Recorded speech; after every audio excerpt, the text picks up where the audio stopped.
A esta hora de la mañana y vamos a generar una agenda interesante que le hemos propuesto a ustedes, amigos oyentes.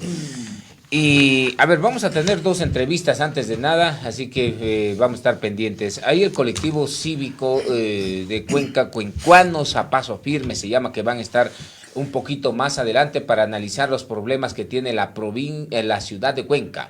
También enfocados en el tema de la provincia de la Azuay. Y es un colectivo que ha estado caminando, quemando suelo en los zapatos, y ellos quieren decirle algo a la ciudadanía, a Cuenca, a sus autoridades que al parecer a esta altura del partido se han perdido un poco de la línea que eran antes, y claro, como están en el poder, pues ya salen por otras cosas. Vamos a estar en este momento, vamos a generar una entrevista, nos acompaña el doctor Lilio Carbo, saludo y doy la bienvenida. Doctor, buenos días, un gusto tenerlo aquí en este medio de comunicación. Muy buenos días a usted y a la radio, pues a los años. Recuerdo que hace unos 9 años me entrevistó aquí el señor propietario de esta radio, pues el señor Pinos, y regreso a partir de los 9 años nuevamente a estar sentado aquí en esta radio y en este auditorio. Muy bien, vamos a conversar un poquito de lo que tiene que ver, de lo que implica el proceso de la Revolución Ciudadana. Usted fue militante antes de nada de la Revolución Ciudadana. ¿Fue o es militante? Dígalo usted. Fui fundador de la Revolución Ciudadana, pues en ese tiempo se llamaba Alianza País. Fuimos fundadores acá y naturalmente pues la propuesta de la Revolución Ciudadana era una propuesta de cambio, de desarrollo social, es decir, dirigido al desarrollo íntegro de la población, no a determinados sectores. Entonces, es una propuesta muy buena que realmente, pues, nosotros como fundadores y militantes de la Revolución Ciudadana siempre la defendimos y la apoyamos, porque en la época que vivíamos, pues, en el 2007, 2008, este país era un país que estaba, pues, hundido, estaba realmente en manos de la oligarquía y la burguesía de este país, y de la gran empresa, ¿no? Entonces, de allí nació esta idea, cuando el líder Rafael Correa, pues, fue quien lideró con poca gente, naturalmente, aquí en Cuenca me refiero, pues, sin embargo, fue creciendo porque la propuesta fue interesante y además, pues, la lucha que se dio y el sentido de país, de patria, pues, caló muy profundamente en todos los habitantes de este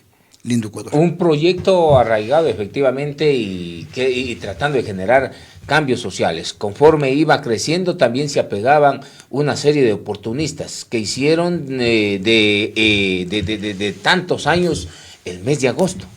Por supuesto, yo creo que el líder, cuando hay un líder que maneja los destinos de tal o cual organización, siempre cuando empieza este proceso, muchos observan desde la vereda del frente, pero cuando el proyecto arranca, todos se embarcan en la camioneta, como alguna vez decía Abdalá Bujarán, si usted mal no recuerdo, decía, pues, se me bajan de la camioneta, ¿no?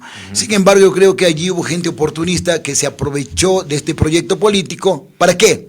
Desde el cargo que se le asignó en su momento, lucrar, beneficiarse para sí y para sus generaciones. Muy bien, he visto a lo largo de este proceso que se generó desde el año 2006, 2007, a una serie de personajes que estuvieron ahí caminando en las buenas únicamente, probaron las mieles del poder, y ya cuando estaban en el año 2014, 2015, cuesta abajo se desembarazaron, llegaron otros gobiernos, se cambiaron de camiseta y ya no optaron el discurso que siempre utilizaban, que hay que servir a la ciudadanía, que el proceso revolucionario debe de mantenerse, sino que dice hay que servir a la ciudadanía pero desde las instituciones. Eso me sonaba a mí como un arribismo y un oportunismo político, porque al fin y al cabo, cuando estaban en las mejores épocas de la revolución, estaban de alfombras del expresidente Rafael Correa, pero cuando empezó a caer en desgracia, se empezaron un poco a desenmarcar,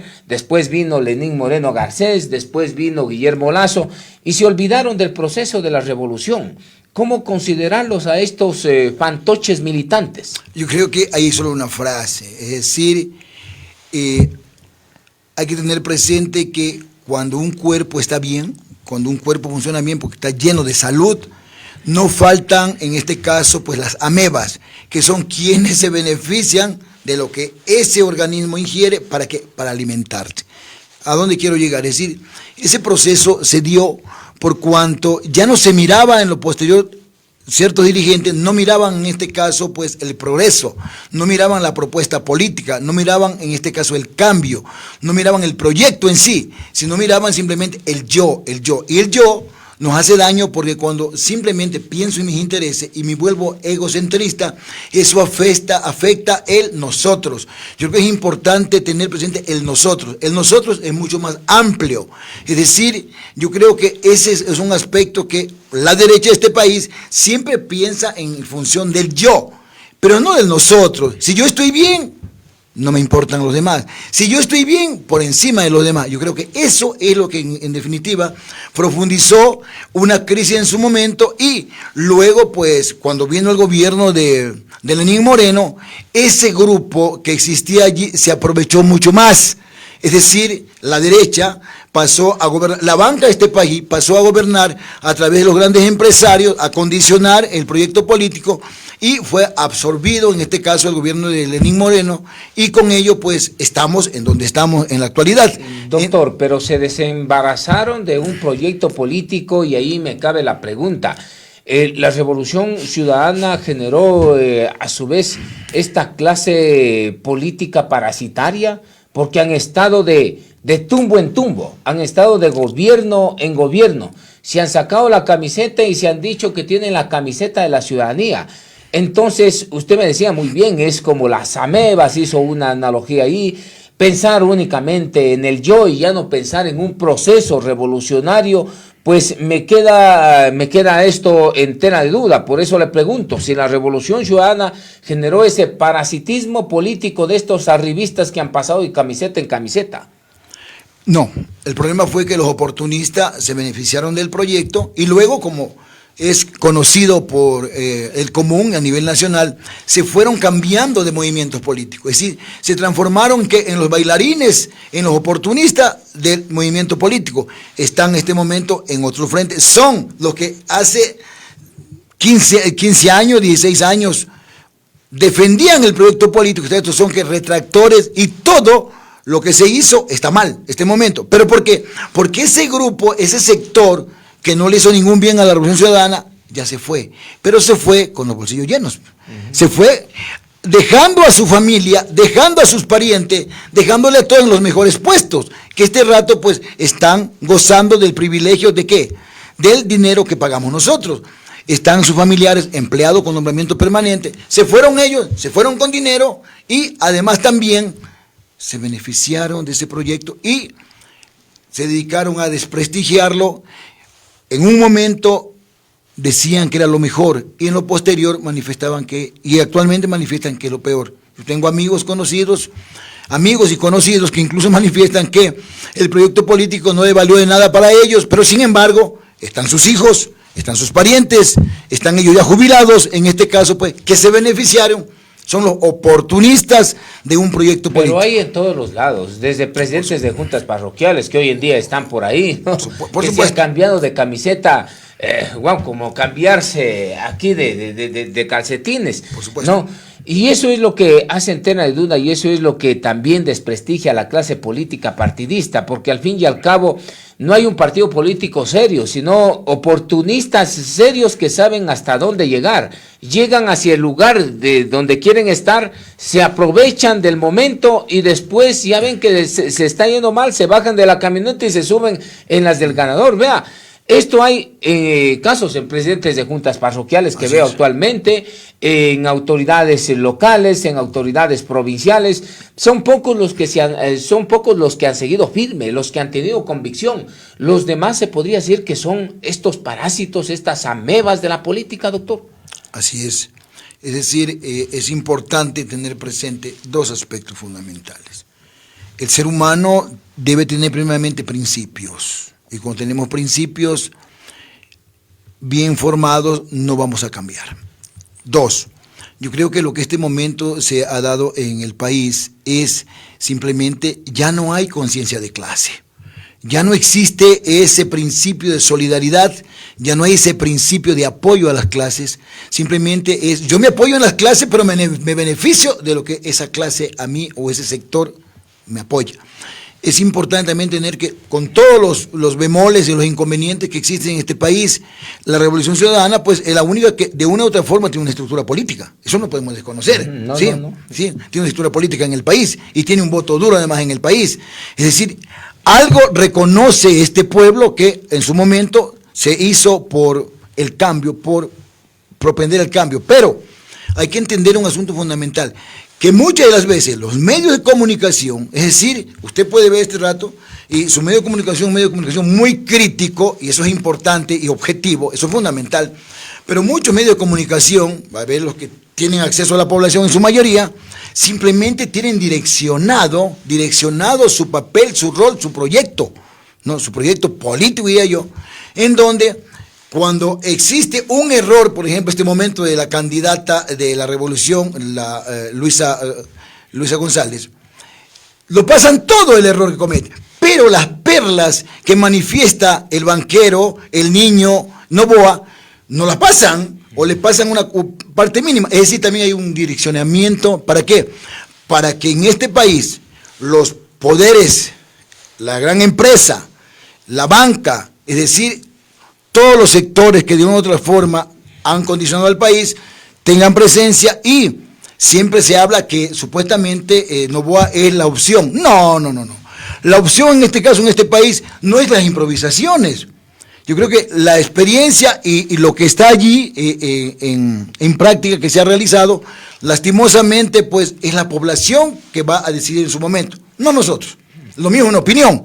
Sí, la opinión de nosotros es una opinión, pero la población que ha vivido de cerca la situación de este país, o elige regresar a la época de la banca, a la época, en ese caso, del feriado bancario, ¿no? Que son los mismos que están operando ahí, o apoyan, en este caso, señor periodista, a aquel que es evasor de los impuestos. No sé si usted recuerda el problema que hubo en la Hacienda de los Álamos, años atrás. Claro, usted es investigador. Aquí estaba justamente el economista Carlos Marx del SRI. Correcto. Entonces yo creo que hay situaciones que se dan en el país. Es decir, yo para poner el ejemplo a mis hijos, tengo que ser ejemplo en mi casa. Es decir, no puede ser justo que de pronto yo no cumpla con mis obligaciones de padre, con mis obligaciones de familia, y quiera que mis hijos, digo figurativamente, que mis hijos, porque el presidente es el padre de la patria, actúen de esa manera. Creo que es importante tener presente esa situación que se está dando y se va a dar en el país. Sí. ¿En qué falló la Revolución Ciudadana? Yo creo que la Revolución Ciudadana falló en dos cosas. Primero, la Revolución Ciudadana no formó líderes, no formó cuadros. Ese es un error fundamental. Si no se forman nuevos cuadros, si no se forman nuevos líderes, cualquier proyecto político o de cualquier índole va a fracasar. Entonces hay un caudillo, nada más. Yo creo que el caudillo es Rafael Correa Delgado. Allí en su momento simplemente se repetían las mismas figuras, ¿no? Es decir, si usted ve en el Azuay, con todo el respeto de los amigos que van a la asamblea, los mismos. Yo respeto. Usted me habla de Leonardo Berresueta. Yo respeto, ¿no es cierto? Pero se debe promocionar nuevos cuadros. Allí falla la política ecuatoriana, donde simplemente los caudillos están, ¿hasta cuándo? Hasta cuando ya no puedan caminar, hasta cuando ya no puedan hablar. Yo creo que allí es un error que hay que ser autocrítico. Allí falló la Revolución Ciudadana. Pero de esto estábamos justamente hablando. Se habla de una clase parasitaria política. Porque una vez que están en el poder ya no quieren soltar la teta, y eso es lo complicado. Eso incide en ¿qué? En que no se formen verdaderos cuadros que salgan desde las bases, que eso es lo principal y lo primordial en cualquier organización política. Pero ¿qué es lo que sucede? Es de que cuando es el amigo de quien dirige la organización política, le da prioridad a ello. Y mientras los cuadros que se han venido formando, que han venido de procesos, porque de esto se trata justamente un proceso o un proyecto político, venir de procesos, no venir de la mano de los amigos. Y aquí lo que más impera es venir de la mano de los amigos, ponerse por encima de cualquier cosa y ellos seguir justamente ostentando el poder. Usted me pone el ejemplo de aquí de la provincia de La Azuay y lo que ha pasado. Por ejemplo, aquí no le disgustó la candidatura del señor Berresueta, que hoy en día es asambleísta electo. ¿Usted estaba de acuerdo, por ejemplo, doctor? Bueno, desde mi punto de vista, modestamente no estuve de acuerdo porque existían... Y así como ustedes no estaban muchos de acuerdo. Yo respeto como persona, pero ya desde el punto de vista político no, porque existen otros cuadros, existían otros cuadros, y a mí no me hubiese resentido, le cuento así, y lo digo públicamente, a mí me conocen los amigos, que si allí estaba de pronto presidiendo la lista el que fue el candidato a alcalde, el joven Ordóñez. Roque Ordóñez, que venía ahí, a ver, él sí se la fajó, se la fajó desde mucho tiempo atrás y lo ponen tercero en la lista, imagínese. Por supuesto, entonces yo creo que, no he hablado con Roque, pero sin embargo, pues yo creo que muchos pensábamos así, que él debía presidir la lista, ¿sí? ¿Eso qué es? Darle la oportunidad a quien le puso el pecho a las balas en su momento. Así, definitivamente. Pero yo sí creo que... ¿Becerra no le puso el pecho a las balas o desapareció después de que lo cesaron del Ministerio de Trabajo? Eso lo irá a la historia. No, yo le he visto a la historia, y yo le he visto porque desapareció durante mucho tiempo, desde que salió del Ministerio de Trabajo y después lo vemos nuevamente en la papeleta. O sea... Por eso digo, y usted también lo señala, que mientras Roque Ordóñez estaba poniendo el pecho a las balas, aguantaba todo, aguantaba lo que le venía en redes sociales, el otro no aparecía. Y cuando se trata de elecciones, el primero que sale es el señor Berresueta, hoy asambleísta electo. ¿Y eso no les disgusta a ustedes las bases? Allí falla, en este caso, allí falló el Buró Provincial y el Buró Nacional. Yo creo que allí sí. Sin embargo, eso tiene que servir, pues, lo que manifestamos las bases, los que venimos de atrás, porque nosotros sí venimos de una escuela y más que todo, nosotros venimos del sector rural donde realmente se vive el día a día, ¿no? Donde no hay a veces los servicios básicos necesarios, pero sin embargo, pues, hemos hecho de este espacio un servicio a la comunidad. Yo fui mucho tiempo, por 3 periodos, tuve en la Junta Parroquial de Sayausí, sin embargo, pues, ahí está nuestro legado. Primero, apoyar lo nuestro. En segundo lugar, respetar al ciudadano. Y en tercer lugar, no mentir a la gente. Porque si usted no le miente a la gente, no le miente a nuestra comunidad, alguna vez que usted no esté allí, al menos nos respetan, nos consideran, porque jamás tocamos un fondo público y jamás hicimos ni prometimos lo que no íbamos a cumplir. Eso es importante, porque prometer es fácil, cumplir es difícil. Porque como está la situación en este país, pueden haber muchas propuestas, pero si no conocemos la realidad, si no sabemos cómo está la situación económica del país, que entiendo no es tan fácil, sin embargo, y si no se tiene el apoyo de otras fuerzas sociales, en ese caso, pues la población que me elige mañana va a ser quien pida que me vaya. Yo creo que es importante ser coherente, ser honesto, que la palabra honestidad creo que ya se está perdiendo y debe existir solidaridad, es decir, el pan hay que repartirlo a todos. Pero eso no es lo que hacen quienes están justamente apegados a quienes manejan la dirección provincial, a quienes manejan a la dirección nacional. No reparten el pan para todos, no son solidarios y solamente aparecen en elecciones. Como el caso que le estoy diciendo. ¿A quién no le disgustó, por ejemplo, verlo en la papeleta de la Revolución Ciudadana al hoy asambleísta electo Berresueta? Entonces, esto ha generado una decepción por parte de los militantes de la Revolución Ciudadana, que hoy en día les están pidiendo que paguen, no que paguen, sino más bien que aporten para pagar el tema del control electoral. $20 le están pidiendo, le están exigiendo encima de esto. Imagínense, después de que son desplazados de la papeleta electoral, después de que han venido trabajando, bajándosela desde el inicio, y en elecciones no son tomados en cuenta, se los desplaza en elecciones, y hoy en día nuevamente empiezan a pedir las cuotas de los $20 para pagar el control electoral. Vea, el día de ayer nomás se generó esta acción, ¿no? De que insistían en que paguen esa situación, y por eso no es de que quienes en este momento están al frente de estas organizaciones políticas son los que terminan decepcionando a la militancia, doctor. Yo creo que allí lo que está ocurriendo en este momento es que nos está faltando tener más, diría pues, centrarnos más en lo que queremos y hacia dónde vamos.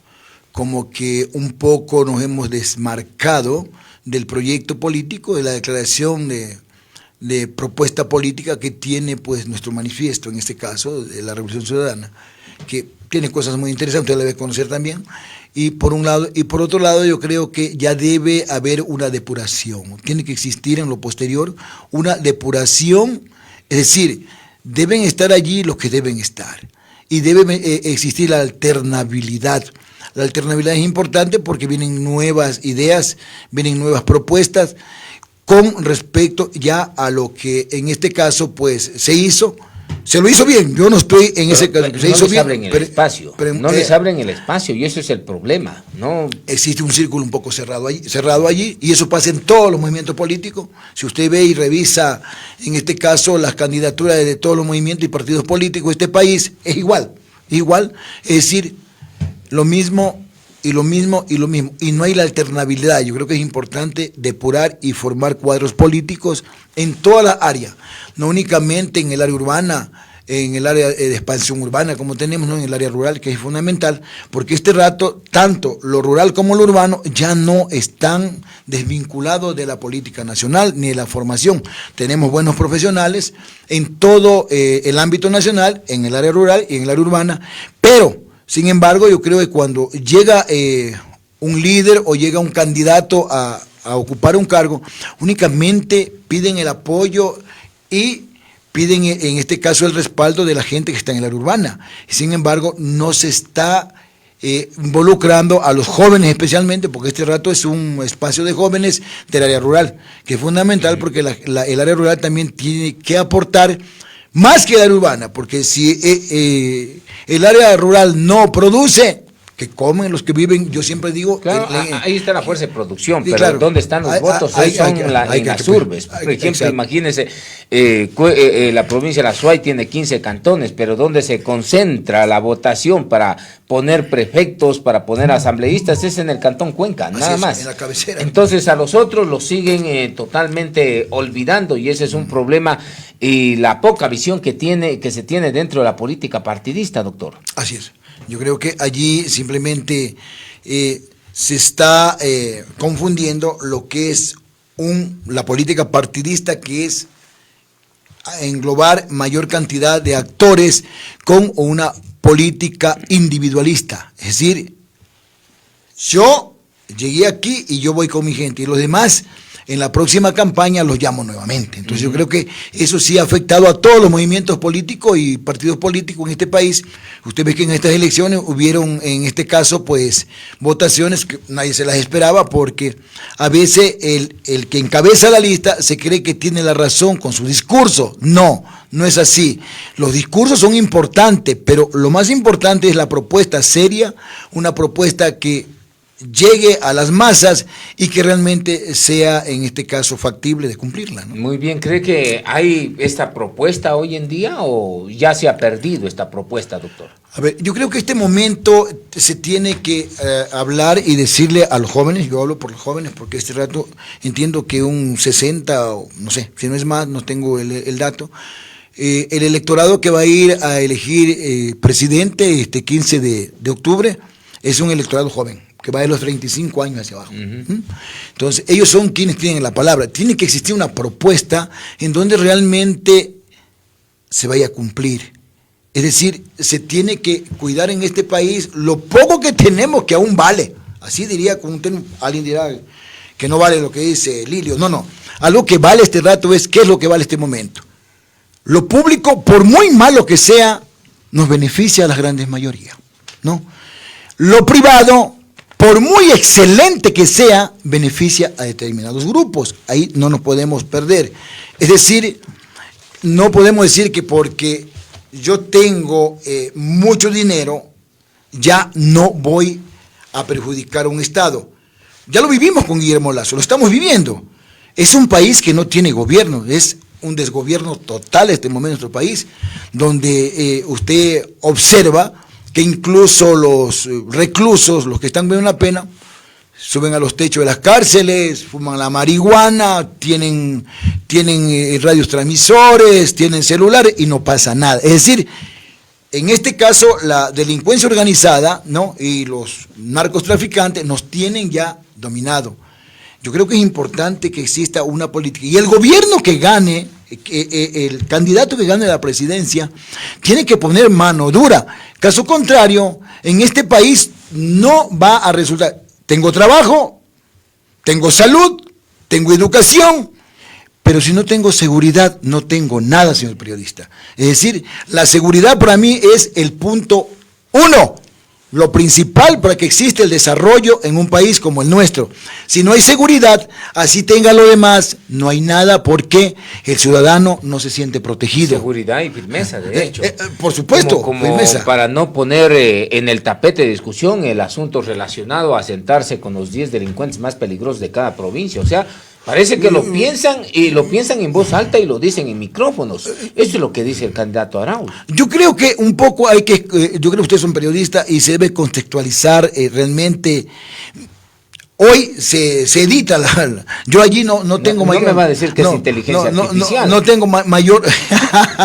Pues, eso es lo que dice. Y después termina Luisa González diciendo que están los venezolanos viviendo mejor que acá en el Ecuador, que de aquí se van corriendo los venezolanos a su patria, en donde el salario básico es el $4 mensuales, en donde hay una diáspora de migrantes a nivel de Latinoamérica. 7 millones de migrantes venezolanos han salido de esa patria. Iba a decir que es el país hasta más seguro, cuando las cifras lo ubican a Venezuela como el principal país con peligrosidad extrema en materia delincuencial. Yo creo que allí un poco, ahí sí yo creo que se interpretó mal. Entiendo que lo aclaró la candidata en el sentido... La candidata terminó culpándolo al periodista. En el sentido de que lo que se refería, hasta donde yo he tenido la oportunidad de observar y escuchar, es que se refería a que existía más seguridad con respecto a las personas, ¿no? No seguridad económica, pues conocido por todos nosotros. Es decir, yo puedo opinar de mi país, de allá no opino porque no sé cómo se maneja, porque él sabe que hay información y hay información. Pero sin embargo, yo creo que es fundamental también tener presente ello, que en este país, aquí, lo sancionan a un ciudadano abogado por influjo psíquico. Oiga, yo no he encontrado en el Código Legal Integral Penal. Sin embargo, yo creo que también hay otro lado que debemos tener presente, la candidatura de Noboa y la señorita Vázquez, si mal no recuerdo, sí, Verónica Vázquez. ¿Qué dice? Que hay que privatizar la educación. Pero usted sabe, usted es hombre de ley. ¿Qué dice? No se va a dejar marear de esto. Que hay que privatizar la salud, que los padres están obligados. ¿Y por qué eso la prensa no lo dice con ¿cómo es? Con énfasis. Vehemencia. Vehemencia, como lo dicen en los otros casos. Sí. Allí está direccionado las cosas. Yo creo que en política se beneficia el que tiene la posibilidad de desinformar más a la población. Allá vamos a llegar. Pero sin embargo, yo creo que en este momento hay 3 elementos fundamentales para el día 15 de octubre. Primero, o elegimos regresar a ese pasado donde la gran empresa condicionaba, donde existía la tercerización en este país, donde se pretende que se trabaje a destajo. ¿Qué es a destajo? Le doy a usted, en la agricultura le voy a hablar, deme usted rozar se llama en la costa, 1000 plantas de cacao y por eso le voy a pagar $100. Termine esa obra, le cancelo y no tengo ninguna obligación. Obra cierta, usted me termina este muro, le voy a pagar tanto, convenimos en el precio, termina el muro y no tengo ninguna obligación. Es decir, se pretende al trabajador, al trabajador de este país, desplazarlo y no darle ningún beneficio. ¿Sí? Yo creo que es importante eso, pero sin embargo, de eso no se comenta, no se comenta, únicamente es un país que ha llegado a establecer propuestas que confunden a la población. 2, yo creo que es importante que en este momento los jóvenes tienen que pensar en su futuro. Nosotros, en mi caso, estamos jugando tiempos suplementarios. Viene el gol de oro y nos vamos. En eso no hay ningún inconveniente. Pero sin embargo, los jóvenes tienen que pensar en su futuro. Es decir, la tecnología, si bien ha ayudado a los jóvenes, señor periodista, sin embargo, los ha vuelto hombres conformistas. No, conformistas. Ellos tienen que pensar en ellos. Y tercero, yo creo que es importante que la población tenga conciencia, ¿no?, de lo que fue este país, de lo que es actual y de lo que podrá ser en lo posterior si que realmente elegimos a quien representa a quién. Representa a un sector de la gran empresa, a un sector de la banca, a un sector empresarial, en donde no han pregonado ni pregonan con el ejemplo. Es decir, cuando hablamos de ello, cuando dice que las empresas, las grandes, las transnacionales, deben pagar menos porque dan trabajo a 30, 40 o 50 mil trabajadores, es decir, la persona natural debe pagar un poco más. Es decir, te bajo el impuesto, ¿por qué? Te bajo en este caso la tributación al Estado, porque también mis empresas, pues, están allí. Bajo el precio de la luz, ¿por qué, señor periodista? Porque este rato las bananeras de este país, ¿sí?, tienen alrededor de 200 y algo más de bananera el señor Noboa. Sin embargo, se utiliza mucho la luz porque hoy, en estos momentos, si usted se va a la costa, se traslada el banano a través de rieles que son manejadas a base de electricidad. Creo que es importante, si esa propuesta realmente pasa y gana de pronto este candidato, veremos después de 6 meses qué pasa en este país. Quizás tengamos vida y aquí nos encontremos con usted y digamos, tenía razón usted, Lilio, no tenía razón, me equivoqué, y hay que aceptar. O elegimos el pasado o elegimos un país próspero para beneficio de todos. Con errores, sí, nadie es perfecto. Con errores. Habrán errores, joven periodista. Usted se habrá equivocado tantas veces en una entrevista. Yo me he equivocado en muchos juicios. A veces por un error perdemos un juicio. A veces por una palabra mal dicha de un señor periodista interpreta mal la población y lo tiene como que es, en este caso, es muy persuasivo, es decir, muy contundente. ¿Cuántas veces he escuchado que han dicho, el periodista es muy duro? No es duro, es frontal, pero en el marco del respeto a quien entrevista, doctor, o con quien... Muy bien, eso doctor. Le quiero indicar. El asunto del pasado es de que ya nos está pasando la factura todavía y nos sigue pasando a los ecuatorianos. Hoy en día tenemos, imagínense, una seguridad social en donde no se le ha pagado todavía los 9.200 millones de dólares que se le adeuda producto esto de una consulta que se realizó en el año 2015, y hoy en día el Instituto Ecuatoriano de Seguridad Social está en crisis sobre este tema. El pasado también nos sigue pasando factura, valga la redundancia, por estos contratos que tienen en materia de educación, me refiero. Cuando en el año 2007, por ejemplo, se dijo que el Ecuador iba a construir, en el proyecto de la Revolución Ciudadana, se iba a construir 900 escuelas del milenio. Después se propuso construir 500 hasta el año 2015. ¿Y sabe cuántas se entregaron? ¿Cuántas están en funcionamiento? 23. Todas estas con sobreprecio. Les nombro varias de ellas, ¿no? Que están ubicadas en Manabí, que están ubicadas en Guayas, están ubicadas en Quevedo y todo eso, ¿no? Rafael Rodríguez Palacios, un sobreprecio de 157%. San Gabriel la unidad educativa San Gabriel, 150%. La unidad educativa Martínez Espinosa con 92%. Y estas son las cosas que efectivamente les ha pasado factura. El tema de del cambio de la matriz productiva nos sigue pasando factura, con fisuras que pasan las 17,000 fisuras, y que son obras que decían que iban a generar el desarrollo del país, y vemos cómo estamos todavía estancados.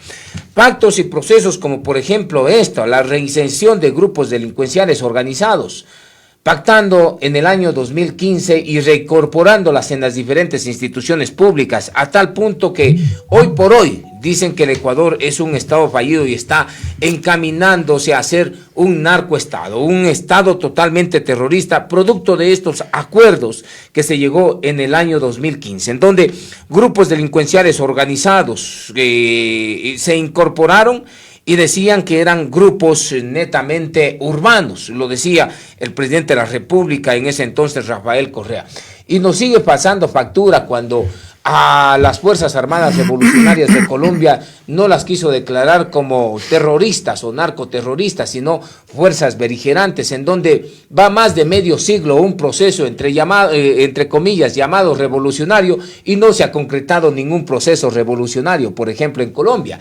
Lo que se ha concretado hoy en día en Colombia es que estas fuerzas beligerantes, como le decía anteriormente el presidente de la República, Rafael Correa Delgado, se conviertan en narcoguerrillas, doctor. Entonces, ahí está la opción.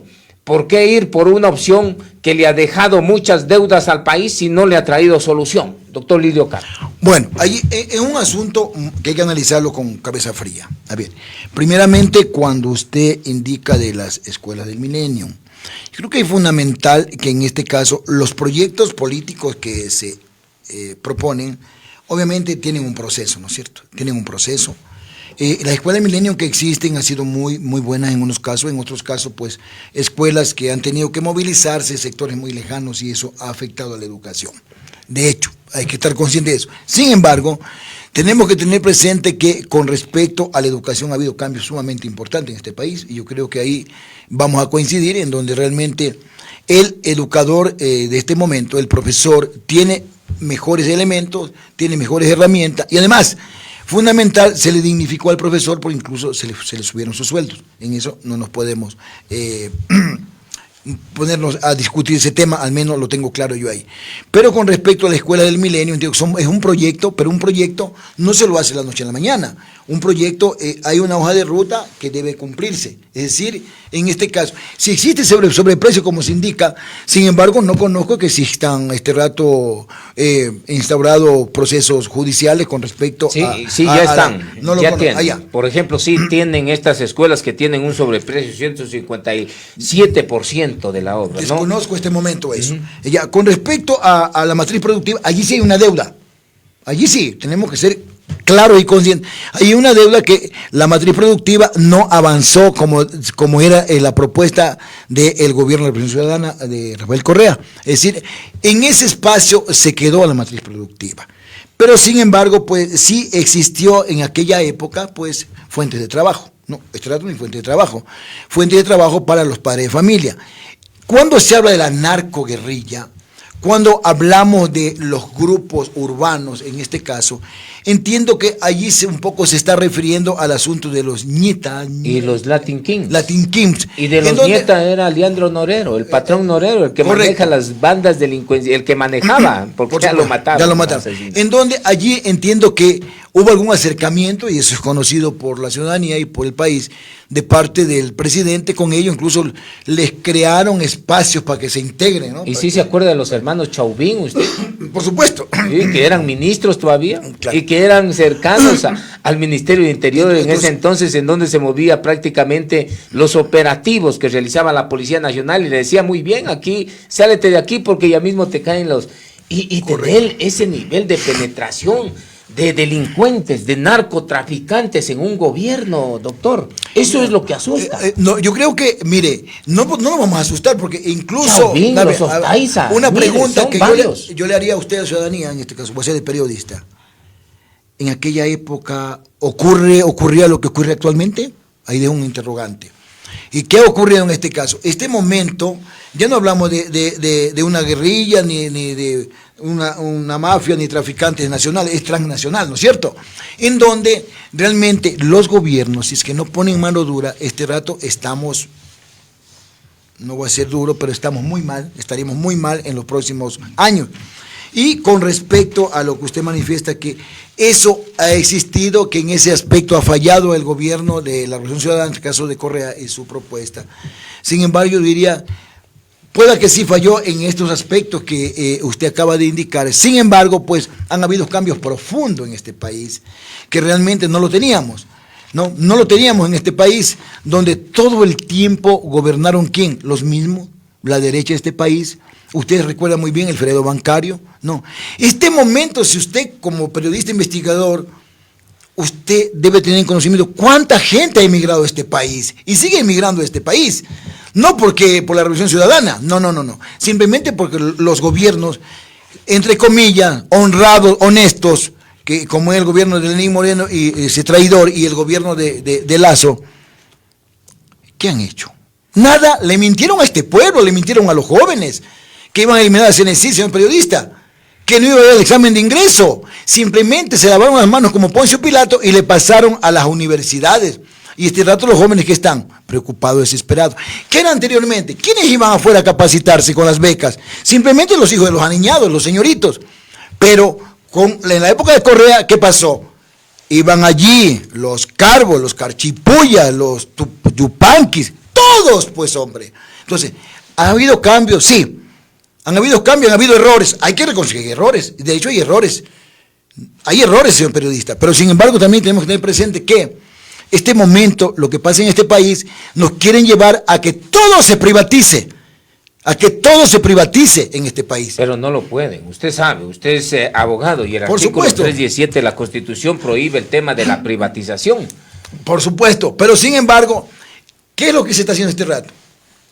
Que están mal las eléctricas, que hay que venderlas, que el seguro está mal, que hay que buscar cambios, es decir, que la vialidad está mal, y allí interviene ¿qué? Lo público-privado. ¿Qué es lo público-privado? El Estado pone 60%, el particular pone 40%, pero al final, ¿quiénes se benefician de esos recursos, de esas utilidades? El privado, pues, es decir, siempre el privado va a tener beneficios. Entonces, yo creo que es importante eso que tengamos presente. Fue un éxito la Revolución Ciudadana a pesar de tener un vicepresidente sentenciado y privado de la libertad, cumplió sentencia y eso es un delincuente, ¿no? Porque quien cumple una sentencia y quien tiene una sentencia ejecutoriada como es Jorge Glass Espinel, no me va a decir que es corrupto el eufemismo, sino son delincuentes los que cumplen una sentencia en firme, ejecutoriada, salió de la cárcel y todo eso. Fue un éxito la Revolución Ciudadana cuando tenemos un presidente prófugo. Fue un éxito la Revolución Ciudadana cuando tenemos más de una docena de exministros que hoy en día no dan la cara. Fue un éxito la Revolución Ciudadana con estos actores que se enquistaron en el poder y que destrozaron al país. A ver, es importante tener presente allí que existen juicios legales, juicios inventados y juicios por interés. El juicio legal es aquel cuando realmente yo transgredo una norma, transgredo en este caso el Código Orgánico Integral Penal, que es el que nos rige actualmente, violento la Constitución de la República y respeto los derechos de los demás y me aprovecho de la confianza que me da X persona o X institución. El juicio a Correa es un juicio político, influjo psíquico. Yo no sé, por influjos psíquicos, cómo puede ocurrir con personas que ya tienen una edad. A mí no me puede influir psíquicamente, a un niño sí, pero a un adulto ya no. Por un lado. El influjo psíquico está considerado dentro del tema de la instigación del delito. Por supuesto. Es el argumento. Sí, y sí. Esto es sancionado por el Código Orgánico Integral Penal. Pero un argumento sin peso. Usted lo sabe muy bien. En la instigación del delito, si a usted le dicen, por ejemplo, Lilio, vaya afuera y robe, ¿no? Y usted dice, no, es que si no robas, pues dejamos de ser amigos. Ah, por supuesto. Entonces, si usted es bien amigo, ¿a dónde lo está instigando? ¿No cree que lo está instigando? Eso era el tema. Sí, condicionando el expresidente que hoy en día está prófugo de la justicia a hacer actos delincuenciales dentro del Estado ecuatoriano. Ese es el tema del influjo psíquico. Una pregunta. ¿Por qué nunca lo capturaron y lo regresaron a este país para que lo juzguen? ¿Qué dijo la Interpol internacional cuando se difundió la alerta roja? ¿Qué dijeron? Esto es político, por lo tanto, 2 veces o 3 veces denegaron. No procedió el tema así. ¿No es miren lo que dice, interesante. El artículo 363, instigación, el tema del influjo psíquico. La persona que públicamente instiga a cometer un acto delincuencial contra una persona, institución, y no puede ser considerada legalmente como un copartícipe, será sancionado con una pena privativa de libertad de 6 meses a 2 años. Este es el tema que dice, el asunto de influjo psíquico. ¿Y quién instigó? ¿Y cuánto le pusieron en la sentencia? Pero hay 2 procesos que se ventilan, uno en el caso del tema sobornos y otro, claro. A ver, estamos hablando de 2 procesos que se le siguen. Encima de esto, imagínese, aquí ya las cosas se salieron de control, porque tener un presidente en calidad de prófugo es bastante llamativo, ¿no? Y tener alguien que está así, que todavía hoy en día osa en hacer campaña electoral, ¿no le parece algo raro en un país como es el Ecuador? ¿O ya no nos debe de asombrar? Porque la capacidad de asombro creo que hemos perdido los ecuatorianos, doctor.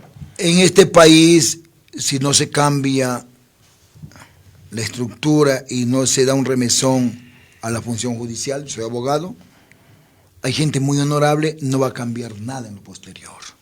Es decir, cuando se manifiesta que Correa se ha robado, que Correa ha hecho esto, influjo psíquico, no puede influir un ciudadano en gente adulta. Pero sí puede instigar, ojo. No puede influir. Es que el correísmo tiene eso de malo, dice, este es influjo psíquico, como que me dice, wow, de aquí comete nomás, pero esa es la instigación, el artículo 366 del Código Orgánico Integral Penal, no confundamos, doctor. Pero escuche, la razón siguiente, usted conoce todo el expediente, son como 3.000 y cuántas páginas, no lo conoce usted ni lo conozco yo, no lo hemos revisado. Sí. Entonces ahí estaríamos opinando de acuerdo a lo que opina ¿qué? La prensa, pero la prensa está dividida, pues. No, la prensa está dividida. Hay periodistas y medios de comunicación de sacarse el sombrero y hay otros que dicen, pues, dime con quién andas y te diré quién eres. Entonces, otro asunto que es importante. Cuando a Glass lo condenan, hay que entender por qué lo condenan también, pues no.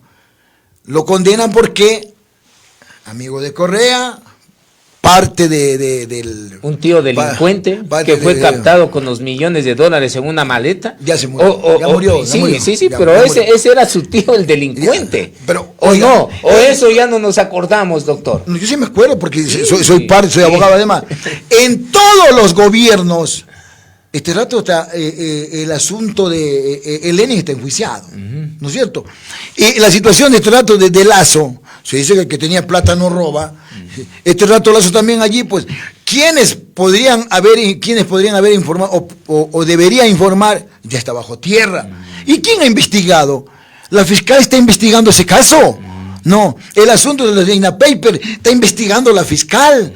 Todo duerme allí el sueño de los justos. Pero la Corte Nacional de Justicia en 3 meses tramitó las 3 instancias para que sea condenado en este caso, pues, Correa. Y a cambio de ello, los que tramitaron los juicios, ¿dónde están? ¿En qué puestos están? Es decir, manos que dan, reciben. Entonces yo creo que es importante eso. Y la población ecuatoriana se da cuenta de eso. Muy bien, doctor. No me has respondido, ¿fue el mejor gobierno con todos los antecedentes que le dije? Para mí, no el mejor gobierno, pero fue un gobierno que estuvo al servicio de las clases populares y ese proyecto político que debe regresar a este país. ¿Quién hizo perder ese gobierno? ¿Quién lo hizo perder? ¿Los parásitos políticos, las amebas políticas que hablábamos inicialmente? ¿O quién? Yo creo que ese proyecto político, por un lado, los malos funcionarios que se hizo rodear Correa, y por otro lado, aquellos que sembraron en este país el odio, el miedo, el terror, es decir, que Ecuador era Venezuela, que Ecuador era Cuba más antes, pero sin embargo, hoy Ecuador no será ni Venezuela ni Cuba. Ecuador es de los ecuatorianos, como decía en su época los americanos, América para los americanos, Ecuador para los ecuatorianos. Y yo creo que eso hay que tener presente. Este rato, lo fundamental es rescatar este país, que realmente, como vamos, este país mañana será ingobernable y no tendremos oportunidad de salir a las calles ni siquiera a comprar. Doctor Lilio Carbo, gracias por estar en este medio de comunicación.